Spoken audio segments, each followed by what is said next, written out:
안녕하세요. 저는 다시는 겪고 싶지 않은 일을 경험한 30대 여성입니다. 인사말을 듣고 놀라실 분들도 계실 텐데 사실 제 입장에서는 수위 조절을 위해 마음을 억누르고 쓴 인사말입니다. 가볍게 할 수 있는 인사말조차 왜 저렇게도 독하게 썼을까 의문을 표하시는 분들도 계실 거예요. 하지만 그런 분들조차 제가 겪었던 일을 듣게 되신다면 분명 저 표현 또한 굉장히 순한 표현이라는 걸 이해하실 겁니다. 그때 받은 상처는 모두 없어졌지만 아직까지도 그 사람과 같이 지냈던 기억을 떠올리면 온몸에 소름이 돋고 몇 번이고 씻고 싶을 만큼 기분이 더러운 일을 겪게 되었거든요. 누구보다 믿고 누구보다 잘한다고 생각했던 사람에게 감쪽같이 속을 수밖에 없었죠.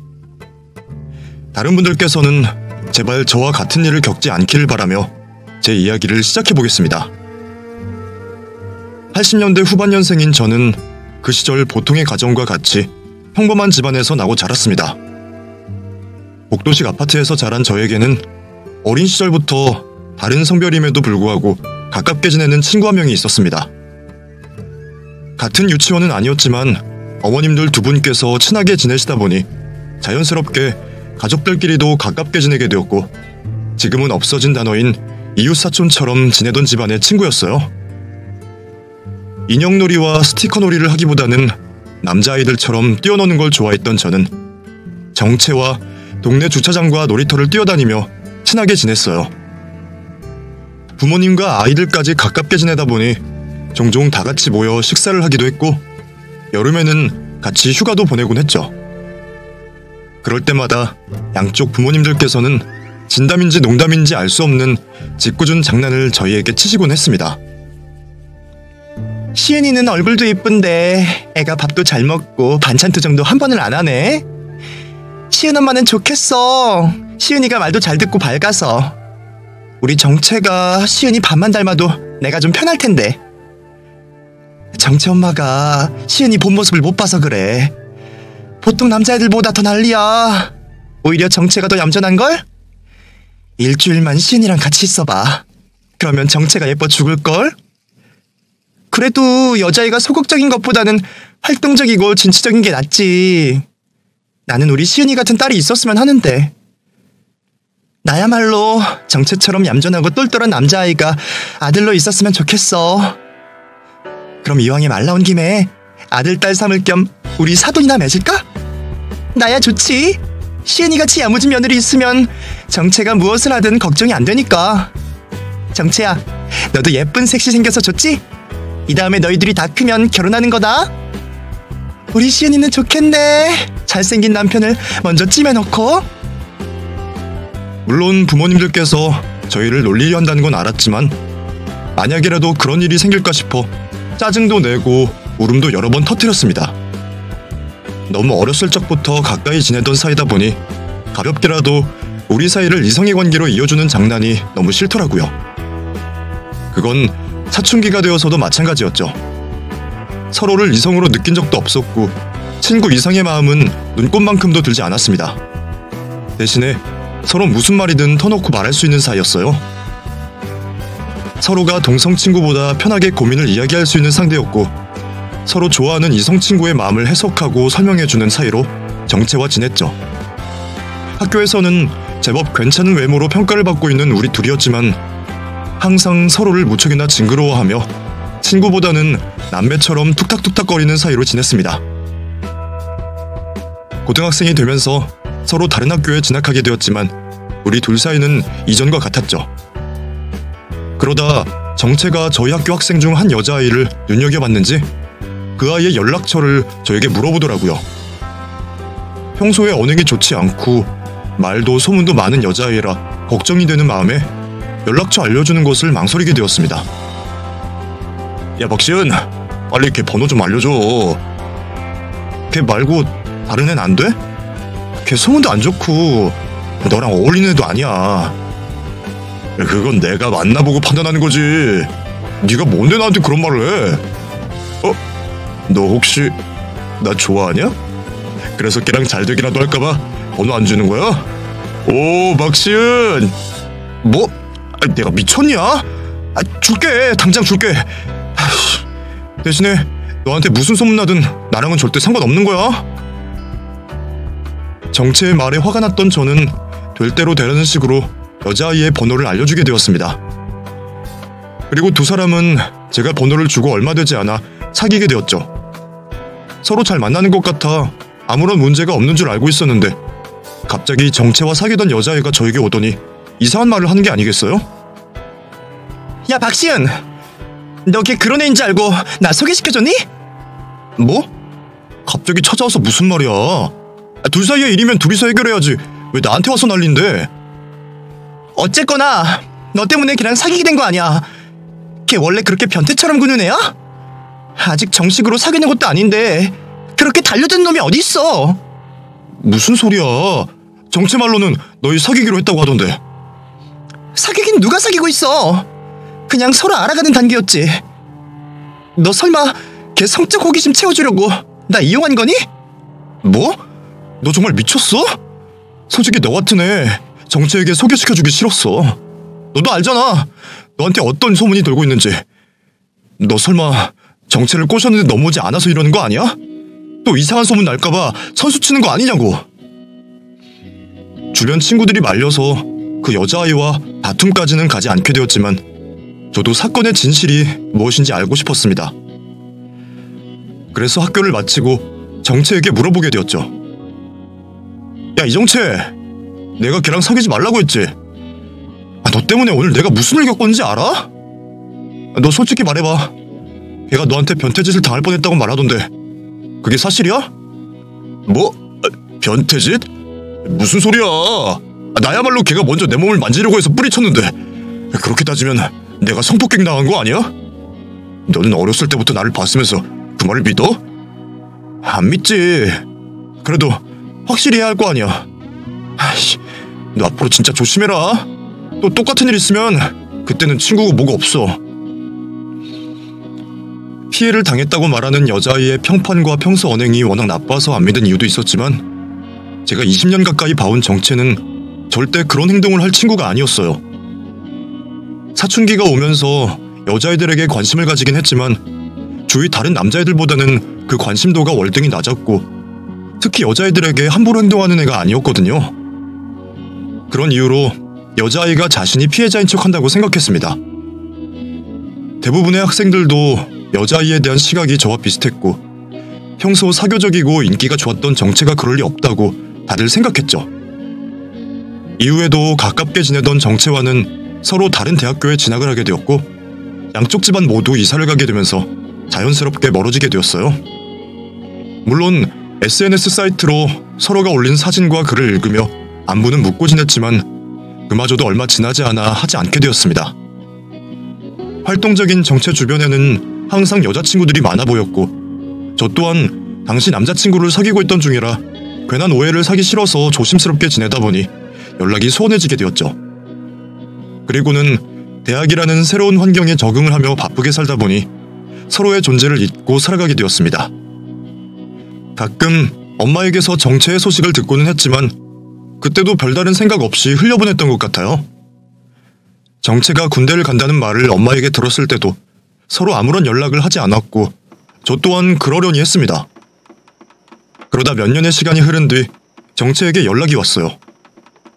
그때는 제가 오래 사귀던 남자친구와 헤어지고 나서 홀로 이별의 아픔을 견디고 있을 때였죠.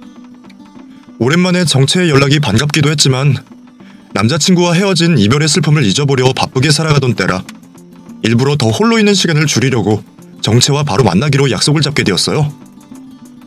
오랜만에 보게 된 정채는 예전 호리호리하고 곱상한 얼굴에서 제법 남자 티가 나는 얼굴과 몸으로 변해 있었어요. 처음에는 분명 즐겁게 술 한잔을 하며 서로 못 보고 지냈던 세월에 대해서 이야기하고 있었는데 어느새 제가 헤어진 남자친구 욕을 하며 말을 하고 있더라고요. 감정이 북받쳐 올랐던 저는 정채에게 기대어 울게 되었고 정채는 아무 말도 없이 그런 저를 다독여 주었습니다. 처음에는 제 감정에 집중해서 못 느끼고 있었는데 정채가 저를 감싸고 있는 게 갑자기 부끄러워지더라고요. 거기다 안 보는 사이 남성적으로 변한 모습 때문인지 조금 설레기도 했죠. 그날은 떨리는 제 마음을 잠시의 착각으로 느낀 채 정채와 헤어지게 되었어요. 그날 이후로 다시 이전처럼 자주 연락을 하게 되었던 우리는 서로의 집도 자주 왕래하며 다시 가깝게 지내게 되었죠. 정채를 만날 때마다 제 흔들리는 마음 때문에 착각이 아니라는 것을 알게 된 저는 조금 혼란스러웠습니다. 너무 어렸을 때부터 친구였던 정채에게 이런 마음을 가져도 되는지 모르겠더라고요. 괜히 제가 죄를 짓는 기분이었죠. 그런데 정채가 갑자기 저에게 고백을 해오는 거예요. 시은아, 혹시 너는 나를 어떻게 생각해?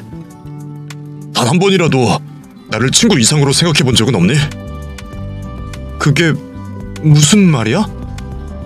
이런 분위기 도저히 못 참겠다. 실은 나 너 좋아해. 처음에는 오랜만에 보는 거라 반가운 마음에 생긴 착각이라고 생각했는데 계속 너랑 연락하고 만나면서 일시적인 마음이 아니라는 걸 알았어. 너는 한 번도 그런 생각 안 해서 당황스러울지 모르겠지만 나는 너를 좋아하는 것 같아. 그러니까 앞으로는 나를 남자로 봐줄래? 서로 마음이라도 통한 건지 정채는 저와 똑같은 마음을 가지고 있었습니다. 먼저 용기를 내어주는 모습에 저 또한 더는 숨길 필요가 없었고 저 또한 같은 마음을 가지고 있다는 걸 말하게 되었죠. 그렇게 저와 정채는 친구에서 연인이 되었습니다. 처음에는 친구로만 지내던 정채와 연인끼리 하는 행동을 하는 게 낯감지럽기도 했지만 점차 익숙해져갔고 다른 연인들과 다를 것 없이 행복한 데이트를 즐겼죠. 그런데 사귀기 전부터 걸리던 점이 연애가 시작되면서 더욱더 신경 쓰이기 시작했습니다. 학창시절과 마찬가지로 사교적인 정채는 학교 동아리도 여러 개를 하고 있었고 대외 활동도 여러 곳을 하며 무척이나 바쁘게 살고 있었습니다. 그런 게 모두 다 이력서와 자기소개서에 도움이 되는 일이라 저도 불만은 없었어요. 문제는 모임이 있는 곳마다 있는 여자들이었죠.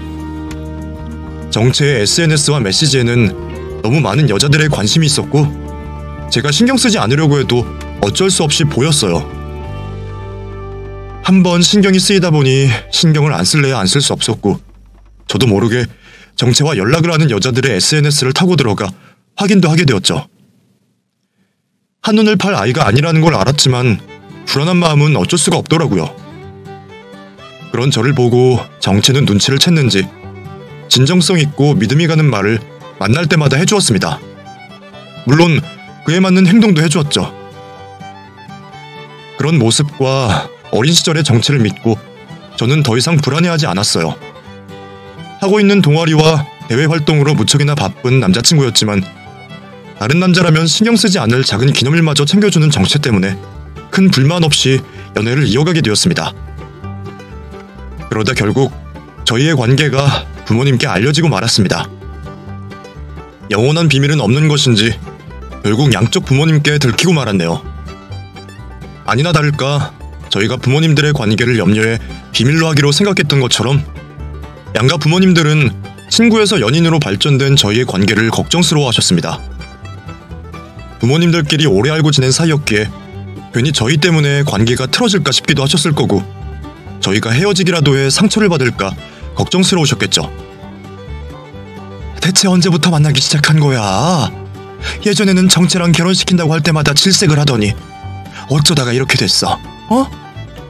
나 참 어이가 없어서 정말. 엄마, 근데 우리도 가볍게 만나는 거 아니야. 우리도 이제 성인이고 서로 책임질 만큼 진지해. 그러니까 너무 걱정스럽게만 생각하지 마. 그러면 너희들 결혼 생각까지도 하고 있는 거야? 우리가 서로 모르는 사이도 아니고 너희들 결혼 따로 연애 따로 그렇게 할 생각이면 다시 생각해. 그렇다고 뭐 벌써 결혼이야.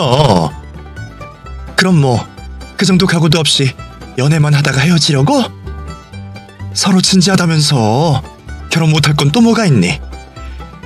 정채도 내 아들 같고 그쪽 집에서도 너 딸처럼 생각하는 거 마찬가지야. 그러니까 너희들 마음만 맞는다면 정채 취직하면 바로 결혼하는 걸로 해라. 어차피 서로 좋다면서 안 될 건 뭐가 있니? 저희도 당연히 진지한 만남이긴 했지만 결혼은 이르다 싶었어요. 아직 20대 한창 놀 나이에 결혼이라는 건 저희에게 먼 이야기였죠. 하지만 부모님들의 추진력은 상상 이상이었습니다. 가벼운 만남일 거면 시작도 말았어야 한다며 저희가 만난 것을 아시고는 서둘러 결혼 얘기를 나누시더라고요. 결국 양쪽 부모님들의 협의하에 저희는 정체가 취직을 하는 동시에 결혼을 하기로 결정이 되었습니다. 적극적인 부모님들 덕에 저희는 정말로 이른 나이에 곧바로 결혼식을 올리게 되었습니다. 예상보다 이른 결혼에 부모님들 등살에 떠밀리듯 이루어진 일이다 보니 결혼을 하는 중에도 하고 난 후에도 저희는 어안이 벙벙했습니다. 오랜 친구로 지내기도 했던 탓에 결혼을 했다고 해서 곧바로 부부가 된 것이 실감나지 않더라고요. 그래서 또래에 비해 빠른 결혼 생활에 적응할 시간들이 필요했던 저희 부부는 서로 합의하에 적당히 개인 생활을 지켜주기로 약속했습니다. 서로에게 허락을 받고 친구들과 여행을 다녀오기도 하고 모임이나 여가 활동 같은 것에 과하지 않는 선에서 존중해주기로 했죠. 남들보다 일찍 결혼했으니 아이도 한참 후에나 낳기로 약속을 하게 되었습니다. 사실은 저도 결혼에 대해 책임과 부담이 있었던 탓에 그런 결정들이 마음에 들었어요. 부부로서 같이 생활하고 맞춰가면서 서로를 충분히 존중해줄 수 있을 거라 생각했죠. 물론 저보다 바쁜 것은 늘 남편이었어요. 남편은 학생 때부터 해오던 동아리와 대외 활동 같은 모임이 많았던 탓에 만날 사람도 많고 약속도 많을 수밖에 없었죠. 매번 바쁘게 약속을 잡는 남편이 걱정스럽기도 했지만 그런 불만이 나오기도 전에 늘 저를 우선순위로 두어주는 남편을 보며 저는 불만을 말할 일이 없었습니다. 혹시라도 내가 약속이 많고 바빠서 섭섭하면 바로 말해줘. 그러면 내가 약속 다 취소하고 자기랑 있어줄게. 나도 결혼까지 해놓고 자기한테 상처 주고 싶지 않아. 결혼을 했으니까 무엇보다 서로가 우선되어야지. 그러니까 서운하거나 할 때는 꼭 말해줘. 알겠지? 혹시나 제가 걱정이라도 할까봐 신신당부하는 남편을 저는 믿을 수밖에 없었습니다. 남편이 제게 믿음을 주려 노력하기도 했지만 저 역시도 그런 남편을 많이 간섭하고 싶진 않았어요. 저도 너무 쥐고 사는 바가지 긁는 아내가 되고 싶진 않았기에 여자 문제만 아니라면 남편이 모임이나 외출을 하더라도 웬만하면 허락을 하곤 했습니다. 다행히 연애 때부터 제게 믿음을 보여주었던 남편이었기에 남편은 어딜 갈 때마다 늘 먼저 인증사진을 보내곤 했었고 제가 걱정할 새도 없이 연락을 자주 해주곤 했습니다. 그래서 저도 마음을 놓고 남편을 편하게 놓아줄 수 있었죠. 게다가 단둘이 있을 때는 저한테 얼마나 잘하는지 저와 함께하는 주말이면 하나부터 10까지 다 해주려는 남편 때문에 저는 집안에서도 손 하나 까딱할 필요가 없었습니다. 결혼 후에도 연애 때처럼 여전히 작은 기념일까지 특별하게 챙겨주며 저를 행복한 여자로 만들어주었고 그렇게 잘해주는 남편을 보면서 저는 행복하다고 생각할 수밖에 없었습니다. 생각보다 더 행복한 결혼 생활을 즐기며 저도 일찍 결혼하기를 잘했다는 생각이 들었어요. 그런데 행복하다 보니 이상하게 점점 아이를 가지고 싶더라고요. 누구는 남편이랑 사이가 좋으면 아이 생각이 나지 않는다고 하던데 저는 오히려 사랑하는 남편과 예쁜 아이를 만들고 싶은 욕심이 점점 생겼습니다. 남편을 닮은 아들이나 절 닮은 딸이나 어떨지 너무 궁금해졌죠. 30쯤 임신 계획을 하자고 했었기에 신혼은 이만하면 됐다 싶었던 저는 남편에게 슬슬 임신 얘기를 꺼내게 되었어요. 여보, 우리도 이제 슬슬 아이 가질 때 되지 않았어? 아이? 글쎄, 아직은 좀 이르지 않은가? 우리 지금 좋잖아. 나는 둘만 있어도 좋아서 신혼을 더 즐기고 싶은데 자긴 별로야? 물론 나도 둘만 있는 것도 좋은데 그래도 이제 때가 되지 않았나 싶어서. 원래 이쯤 아이 생각하기로 했었잖아. 그런데 시은아, 시간이 너무 빠르지 않니? 나는 우리가 결혼하는 게 엊그제 같아. 시은이 네가 아직도 연애 때처럼 예쁘고 그래서 그런지 아직도 한창 신혼 같거든. 솔직히 우리 둘 다 아직 젊잖아. 근데 시은이 네가 벌써 임신하고 엄마가 된다는 게 나는 좀 아쉽다는 생각이 드네. 내가 임신하는 거라면 자기가 좋다는 대로 하겠지만 결국 임신해서 고생하는 건 자기잖아. 근데 자기가 젊은 나이에 일찍 임신해서 고생할 생각을 하니까 나는 기대보다는 걱정이 앞서. 아이를 낳으면 다시는 못하는 일들이 많잖아. 더 이상은 둘만 있을 수도 없고 부모로서 포기해야 하는 일들도 많을 거야. 그건 내가 어떻게 해주지 못하는 일들일 건데 너무 급히 서둘러서 자기를 힘들게 하고 싶지 않아. 결혼을 했다고 해서 아내로서, 엄마로서 매여있는 것보다는 조금은 자유로웠으면 좋겠어. 저는 그저 빨리 아이를 보고 싶은 마음에 거기까지 생각하지 못했는데 남편은 임신과 출산은 오로지 여자의 몫이라며 저를 위해서라도 임신 시기를 더 미루는 게 낫지 않냐 말해주었습니다. 아이를 낳기 전까지 제가 더 많은 것들을 누리며 지내길 바랐고 제가 좀 더 도전할 수 있도록 응원을 해주었죠. 저보다도 저를 생각하고 걱정해주는 남편에게 너무 고마웠어요. 그리고 남편이 저를 세상에서 가장 사랑해주는 사람인 것 같아 눈물 나게 행복해졌죠. 그렇게 행복한 나날들이 계속될 줄 알았는데 어느 주말에 있던 일로 인해서 추악한 남편의 사실을 알게 되었습니다. 그날 역시 다른 날과 다를 것 없는 평범한 주말의 시작이었습니다. 늦지막이 침대에서 일어난 저는 간단히 토스트와 스크램블, 커피로 남편과 함께 아침을 먹었고 오후에 있을 운동을 위해 스트레칭을 하고 있었어요. 남편은 이전부터 그랬던 것처럼 주말에 있는 축구 동호회를 나갔고요. 그때까지만 해도 매주 있었던 주말의 여유로움을 즐기고 있었죠. 운동을 가기 전 빨래를 돌려놓고 출발하려고 하는데 남편에게서 SNS 톡이 왔어요. 축구를 하다 급하게 회사에 들어가게 되었다고 했고 집에 있던 서류를 갖다 달라고 했죠. 휴대폰을 놓고 오는 바람에 통화 연락이 불가할 것 같다며 회사 1층 로비에 저를 기다리고 있겠다 했습니다. 운동을 가기 전 여유가 있던 터라 저는 아무런 의심 없이 남편이 말한 서류들을 찾아 회사로 향했어요. 회사 1층 로비에 도착하여 남편을 찾아 이리저리 찾아보고 있었죠. 그런데 언제 제 옆에 있었는지 한 젊은 여성이 저를 몰래 불러세우더라고요. 저 이정채 대리님 사모님이시죠? 네, 그런데요? 저 이정채 대리님과 같이 일하고 있는 정지연이라고 합니다. 잠시 저와 얘기 좀 할 수 있을까요? 네? 저랑 이야기를요? 상관은 없는데 남편에게 이 서류를 줘야 해서요. 대리님 여기에 없어요. 사모님께 SNS 톡으로 서류 부탁한 연락 제가 연락드린 거예요. 대리님 PC에 로그인된 톡으로 제가 연락드렸어요. 아니, 그쪽이 왜 그렇게까지 해서 저에게 무슨 말씀을 하고 싶어서요? 여기는 혹시 모르니 자리 옮겨서 이야기하실까요? 사모님께서 꼭 들으셔야 하는 이야기예요. 무슨 주제인지 말조차 해주지 않고 무조건 제가 들어야 한다고 하는 여자의 말을 이해할 수 없었습니다. 자신을 남편과 같은 회사를 다니고 있다고 소개했지만 그마저도 저를 속이는 게 아닐까 싶어 의심이 갔고 경계를 할 수밖에 없었죠. 제가 경계의 눈빛을 보내자 여자는 자신의 휴대폰으로 한 장의 사진을 보여줬어요. 남편과 얼굴을 밀착한 채 다정하게 있는 사진을 말이죠. 도대체 이게 뭐하는 짓이죠? 무슨 사이길래 내 남편과 이렇게 다정하게 있냐고요? 혹시 내 남편과 그렇고 그런 사이예요? 그래서 지금 나보고 이혼이라도 하라고 날 불러낸 거예요? 죄송해요. 흥분시키려고 보여드린 사진은 아니에요. 이렇게 해야 제 이야기를 들어주실 것 같아서요. 그러니 흥분하시지 마시고 다른 곳에 가셔서 제 이야기 좀 들어주세요. 끝까지 불륜이 아니라는 소리를 하지 않는 걸 보니 남편의 외도 상대인 것 같았습니다. 그런 여자가 뻔뻔하게 제 앞에 나타나 할 이야기가 있다고 하니 그제서야 꼭 이야기를 들어봐야겠다는 생각이 들었죠. 여자는 회사에서 멀지 않은 커피 가게로 저를 데리고 갔습니다.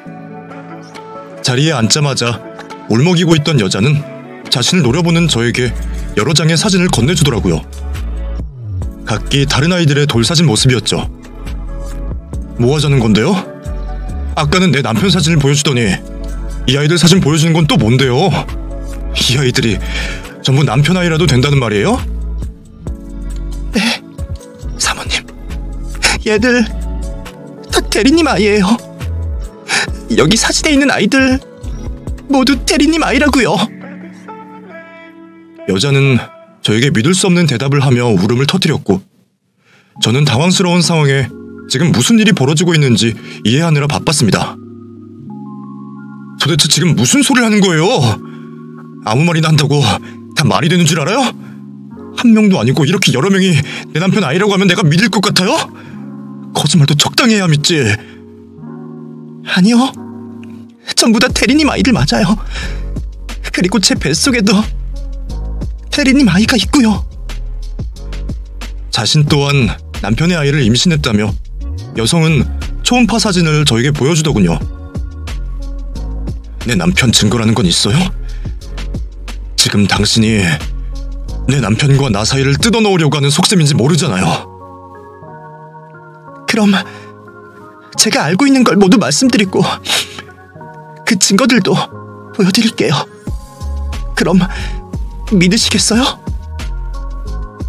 그렇게 여자는 제가 알지 못하는 남편의 모습을 모두 다 말해주겠다 했습니다. 우선 제 이야기부터 해야겠네요. 사모님이 생각하시는 것처럼 저는 대리님과 불륜을 저지르고 있었어요. 저도 그게 잘못되었다는 걸 알았지만 처음 대리님께서 저에게 접근하실 때부터 사모님과 이혼 예정 중이라며 접근을 해서 전 정말 그런 줄만 알았어요. 재산 때문에 시간이 걸리고 있어서 그렇지 서로 이혼 생각도 갖고 각방을 쓰고 대화도 하지 않는다며 저에게 접근을 했다고요. 저희 회사 사람들에게도 전부 그렇게 말을 하고 다녀서 전 정말 사실이라고 생각했어요. 그런데 처음에는 사모님과 재산 문제만 해결하면 몇 달 안에 이혼을 할 거라며 하던 사람이 계속 늦추더라고요. 사모님께서 재산 욕심으로 놓아주지 않는다며 말이죠. 그러다 제가 임신을 하게 되니까 태도가 점점 달라지는 거예요.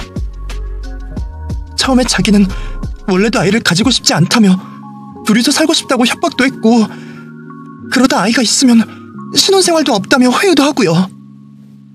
제가 전부 다 거절하니까 그때는 사모님께서 자신을 놓아주지 않아 이혼할 수 없게 되었다며 아이를 지우라고 했어요. 자신의 요구대로 하지 않으면 상간녀 소송을 당할 거라고. 그렇게 되면 안 좋은 소문으로 제 인생만 힘들어져서 정상적인 생활이 힘들 거라며 협박을 하더라고요. 그래서 고민을 하고 있는 차에 대리님이 다른 여성과 만나고 있다는 사실을 알게 되었어요. 아무리 생각해도 제가 노란한 것 같아서 알아보니 사모님과는 문제가 없어 보이더군요. 그래서 저같이 당한 사람이 더 있진 않을까 싶어서 대리님 뒤를 캐내어 보았는데 파면 팔수록 저와 같은 사람들이 한두 명이 아닌 거예요. 알아요. 사모님께서 대리님과 어렸을 때부터 가까운 사이라는 걸요. 그런데 정말 사실이에요. 대리님께서 대학 시절부터 지금까지 각각 상황은 달랐지만 형편이 어렵거나 정신적으로 힘든 여성들에게 먼저 접근해서 저와 같은 피해 여성들을 만들었더라고요. 요즘에 그루밍 성범죄 그거와 비슷하게 말이죠. TV 범죄 관련 방송에서나 볼 것 같은 내용이 제 곁에서 벌어지고 있었다고 하니 솔직히 믿겨지지 않았습니다. 제가 어렸을 때부터 보아온 남편은 그런 행동을 할 만한 사람이 아니었어요. 제 두 눈으로 확인을 하기 전에는 믿을 수가 없었죠. 그래서 아까와 다른 게 뭐죠? 결국 증거는 없고 피해 여성이 당신 하나에서 많아졌다는 말 외에는 달라진 게 없잖아요. 그 피해 여성들이 여기에 있는 것도 아니고요. 지연 씨 말이 거짓말이 아니라는 걸 제가 어떻게 믿어야 하냐고요. 그리고 남편에게 당한 피해자들이 그렇게 많다면 왜 한 명도 나서지 않았던 거죠? 대리님께서 얼마나 철두철미한지 알고 계시잖아요. 그리고 제게 말했던 것처럼 피해 여성분들 모두 상황이 좋지 않았어요. 그게 환경적이든 정신적이든. 우리나라에서 미혼모가 어떤 시선들을 받는진 대충은 알고 계시잖아요. 그리고 여성들 모두 제가 나타나기 전까지는 자신들 외에 다른 피해자가 있다고 생각 못했더라고요. 그런 상황에서 지속적으로 대리님이 협박과 회유를 하니 다들 아무런 행동도 못한 거죠. 그리고 이건 증거들이에요. 저와 대리님이 나눈 문자들이고 연애하며 찍은 사진이요. 대리님이 워낙 사진 남기는 걸 싫어해서 제가 일방적으로 찍은 사진들밖에 없지만요. 그리고 이건 제가 만나고 온 여성분들의 아이와 대리님 간의 친자 증명서이고요. 그리고 제가 지금 대리님이 어디에서 무슨 행동을 하고 있는지 사모님 두 눈으로 확인할 수 있게 보여드릴게요. 저에게 증거들을 챙겨준 여자는 남편의 모습을 지금 당장 보여주겠다며 자신의 차에 저를 태웠습니다. 그리고는 서울을 벗어나 경기도의 모텔들이 잔뜩 모여있는 곳으로 갔죠. 여러 모텔을 들어갔다 나왔다 하며 남편의 흔적을 찾던 여자는 한 모텔 주차장에 차를 주차했어요. 거기까지만 해도 정신이 아득해지는 것 같았습니다. 시부모님보다 남편을 잘 알고 있다고 자신 있었으니 말이죠. 그런데 잠깐의 흔들림으로 외도를 한 것이 아니라 10년 넘게 파렴치한 행동을 하고 있었다는 걸 알게 되니 제가 겪고 있는 일이 현실인가 싶더라고요. 남편을 기다리는 동안 저는 여자가 준 증거들을 다시 한번 들여다보며 재차 확인을 했습니다. 그리고 여자에게 제가 궁금한 것들을 물어보았죠. 여자는 제 갑작스러운 질문에도 흔들리지 않고 차분한 모습으로 모두 다 대답을 해주었습니다. 그런 여자를 보면서 이게 정말 현실이라는 게 점차 느껴지기 시작했어요. 얼마 지나지 않아 남편이 한 젊은 여성과 다정하게 팔짱을 낀 채로 모텔에서 나왔고 여자와 차를 타고 떠났죠. 제 두 눈으로 남편의 외도를 직접 목격하고 나니 저도 모르게 눈에서 눈물이 떨어지고 있었습니다.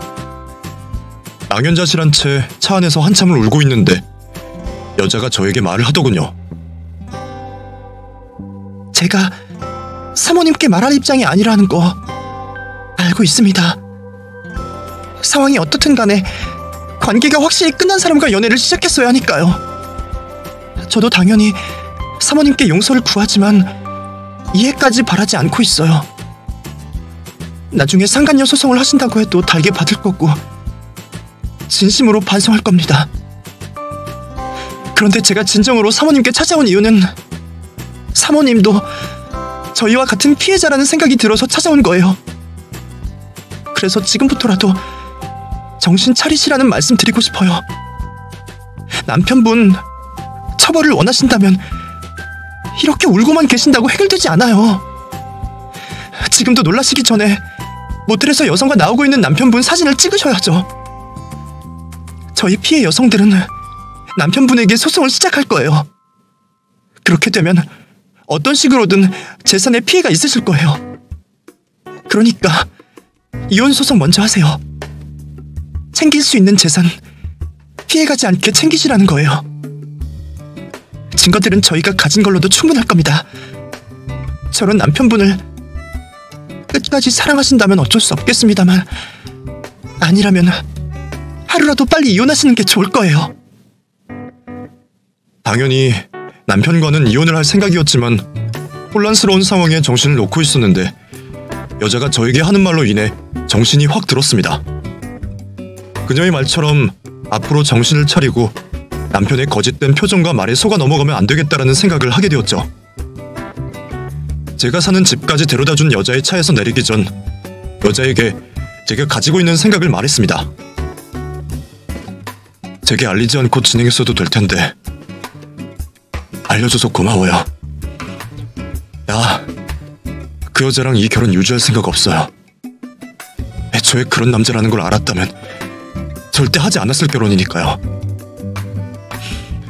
혹시 내 도움이 필요하면 언제든지 말을 해요. 남편의 가족관계나 재산 같은 것들이요. 내가 알려줄 수 있는 건 모두 알려줄게요. 그리고 내게 너무 미안해하지 말아요. 지원 씨도 나처럼 속아 넘어간 거니까. 이혼 소송하고 바로 알려줄게요. 여자와 헤어지고 집으로 올라간 저는 뻔뻔하게도 다시 사랑꾼의 탈을 쓰고 있는 남편을 마주하게 되었습니다. 당신 오늘 운동 엄청 열심히 하고 왔나 봐? 나 당신 보고 싶어서 한 게임 더 하자고 하는 걸 뿌리치고 집으로 달렸는데 당신이 없더라고. 우리 둘 다 힘 꽤나 쓰고 왔는데 원기 보충할 겸 앞에 나가서 오리고기나 먹을까? 이렇게 얼굴색 하나 변하는 것 없이 거짓말을 능수능란하게 하니까 내가 지금까지 속고 있던 거구나. 오늘 내가 당신을 보지 못했다면 지금 당신이 한 말에 나는 또 당신이 얼마나 다정한지 느꼈을 것 아니야. 그런데 이제 사실을 알고 나니까 지금까지 당신이 한 행동들이 얼마나 역겨웠는지 온몸에 소름이 돋는다. 뭐? 왜 그래, 시온아? 무슨 일 있었길래 역겹다는 말까지 쓰고 그래? 역겹지 않을 것 같아? 나랑 같이 살 비비면서 살던 남편이 여자에게 미쳐서 성범죄나 저지르고 다니는데 당신 형사처벌 안 받는다고 범죄가 아닌 것 같아? 당신이 대학 때부터 여자들에게 해온 행동들 전부 성범죄야. 알아? 성범죄! 그런데 너는 결혼을 하고 나서도 그 짓거리 하고 다니니? 네 마누라가 옆에 있는데 내가 뭘 못해줬는데? 뭐가 그렇게 불만족스러워서 발발이 개마냥 그딴 짓을 하고 다니냐고. 내가 애도 가지자고 했잖아. 시은아, 네가 지금 오해하고 있는 거야. 누굴 만나고 왔는지 모르겠지만 나한테 억하심정 있는 애들이 많아. 너도 알잖아. 내가 내 주변에 있는 여자애들한테 얼마나 철벽을 치고 다녔는지. 진짜야, 나 믿어줘. 그럼 누굴 것 같아? 당신한테 억하심정 있어서 나한테 당신의 과거를 전부 알려주는 사람이 누구일 것 같냐고. 그게 왜?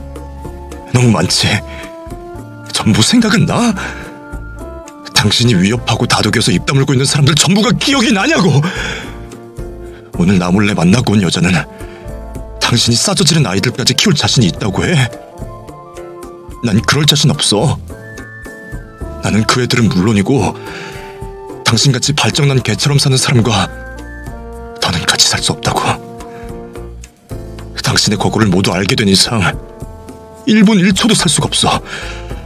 합의 이혼이든 이혼 소송이든 당장 헤어져야겠으니까 더러운 손으로 매달리지 말고 최대한 빨리 헤어지자. 남편과 더는 있고 싶지 않았던 저는 남편을 집 밖으로 쫓아냈고 남편의 짐들 또한 집 밖으로 모두 버려버렸습니다. 남편은 날뛰고 있는 저를 말려보려 했지만 그렇게 할수록 역효과만 났어요. 동네방네 남편이 한 행동을 소문내고자 동네가 떠나갈 듯이 남편의 신상과 함께 지금까지 한 쓰레기 짓들을 크게 소리쳤죠. 더 이상 저를 자극해봤자 자신만 손해라는 것을 알았는지 금방 없어지더군요. 그리고 저 혼자서 숨기고 힘들어할 일은 아니다 싶어 곧바로 부모님께도 제가 알게 된 남편의 다른 모습을 말하게 되었습니다. 그 이후로 우리 집이나 남편의 집이나 모두 난리가 나버렸어요. 시아버님께서는 곤죽을 만들겠다면서 야구 배트를 들고 남편을 찾아 나섰고 시어머니와 부모님께서는 한 걸음에 제가 있는 집으로 오셨죠. 아들의 잘못 때문에 어린 시절부터 봐온 저에게 무릎까지 꿇으시고 잘못을 비는 시어머니를 보자 마음도 좋지 않고 측은해졌는데 오히려 시어머니께서 남편을 가만히 두지 말라고 하셨어요. 다음날 날이 밝자마자 저는 이혼 전문 변호사에게 찾아가 이혼 사건 접수를 하게 되었고 남편의 피해자들에게서 받은 증거들로 이혼 소송에 승소하게 되었습니다. 재산 분할은 서로 기여한 만큼 가져가게 되었지만 위자료는 보기 드물게 법정 최고액을 받게 되었어요. 그래도 한 1억 정도는 될 줄 알았는데 그렇게까지는 되지 않더군요. 어떤 사람들은 이혼을 하게 되어 기분이 복잡할 것 같다고 말했는데 제 입장에서는 하루라도 빨리 남편과 혼인관계를 끝낼 수 있어서 너무 만족스러웠습니다. 그리고 상간녀 소송은 하지 않기로 했어요. 그 사람들도 엄연히 남편에게 씻을 수 없는 상처를 입게 된 피해자들이었으니까요. 같은 피해자인 입장에서 저보다 더 최악의 상황을 겪고 있는 사람들과 진흙탕 싸움을 하고 싶지 않았습니다. 제 이혼 소송의 승소가 결정나고 얼마 후 피해를 입은 여성들이 남편에게 소송을 시작했고 법원은 역시나 이 소송 또한 피해를 입은 여성들의 손을 들어주었죠. 남편은 죄질이 좋지 않아 각각 여성들에게 큰 위자료를 줘야 했고 지금까지 주지 않았던 양육비까지 줘야 했습니다. 그리고 앞으로도 아이들이 성인이 될 때까지 매달 양육비를 줘야 했죠.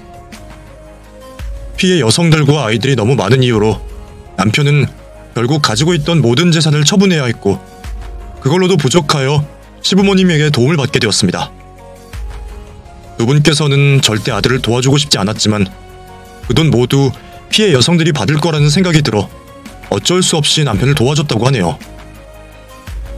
결국 남편은 파산 상태가 되었고 매달 받는 월급은 그대로 피해 여성들에게 양육비로 지급되고 있다고 들었습니다.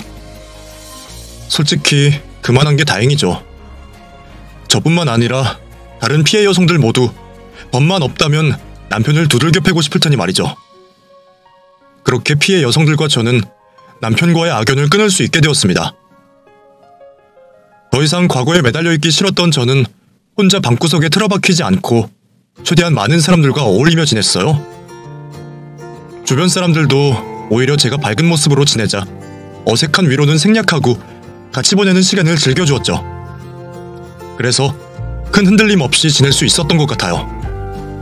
물론 그 사람을 생각하면 화가 나는 건 어쩔 수 없지만요. 이혼 후 한동안은 혼자서 지내며 하고 싶은 걸 잔뜩 하다 지금은 좋은 남자를 만나 연애를 즐기고 있습니다. 이전 남편처럼 여자 관계도 더럽지 않고 확실히 좋은 사람이라 행복한 생활을 즐기고 있어요. 다른 분들께서는 부디 믿는 도끼에 발등 찍히는 일 없으시길 바라겠고 저에게 상처를 준 그 사람이 영원히 불행했으면 싶네요. 긴 글 읽어주셔서 감사합니다.